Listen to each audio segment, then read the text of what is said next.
Josiah kept a Passover to Yahweh in Jerusalem.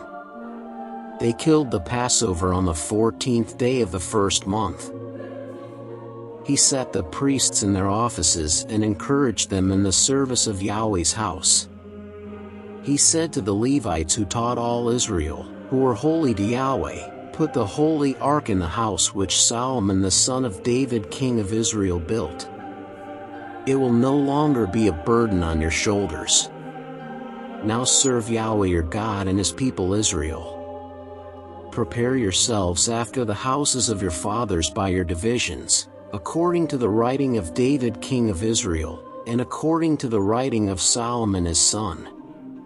Stand in the holy place according to the divisions of the houses the fathers of your brothers the children of the people, and let there be for each a portion of a house of the fathers of the Levites. Kill the Passover lamb, sanctify yourselves, and prepare for your brothers, to do according to Yahweh's word by Moses." Josiah gave to the children of the people, of the flock, lambs and young goats, all of them for the Passover offerings, to all who were present, to the number of 30,000, and 3,000 bulls. These were of the king's substance. His princes gave a freewill offering to the people, to the priests, and to the Levites. Hilkiah, Zechariah, and Jehiel, the rulers of God's house, gave to the priests for the Passover offerings 2,600 small livestock, and 300 head of cattle.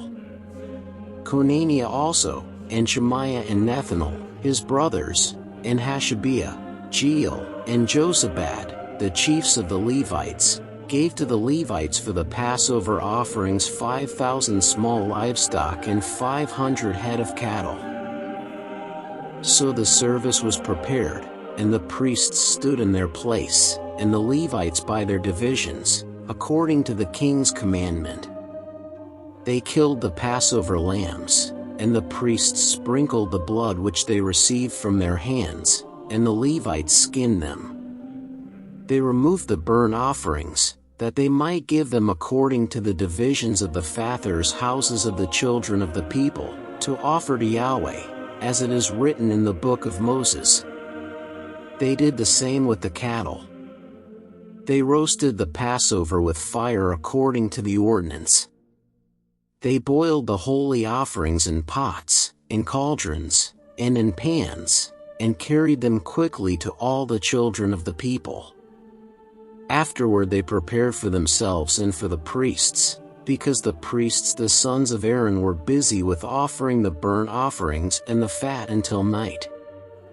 Therefore the Levites prepared for themselves and for the priests the sons of Aaron.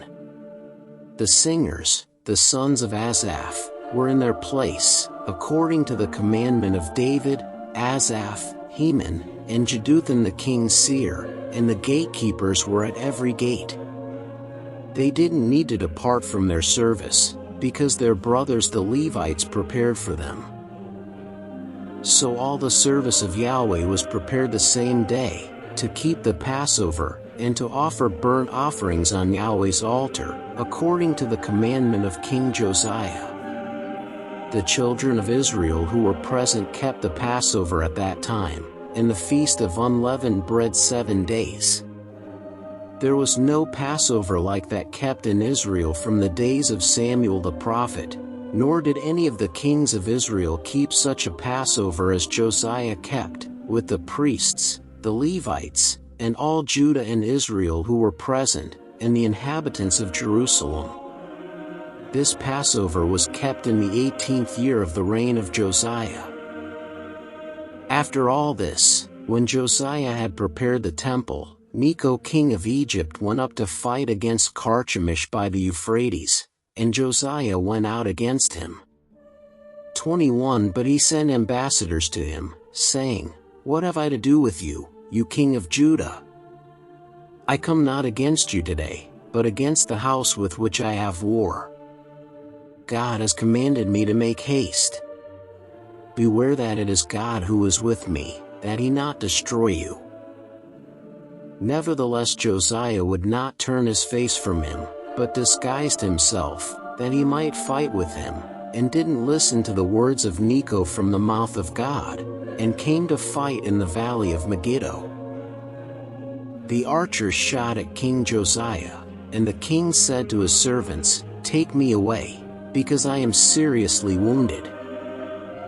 So his servants took him out of the chariot, and put him in the second chariot that he had, and brought him to Jerusalem, and he died, and was buried in the tombs of his fathers. All Judah and Jerusalem mourned for Josiah. Jeremiah lamented for Josiah, and all the singing men and singing women spoke of Josiah in their lamentations to this day, and they made them an ordinance in Israel. Behold, they are written in the Lamentations. Now the rest of the acts of Josiah and his good deeds, according to that which is written in Yahweh's law, and his acts, first and last, behold, they are written in the book of the kings of Israel and Judah.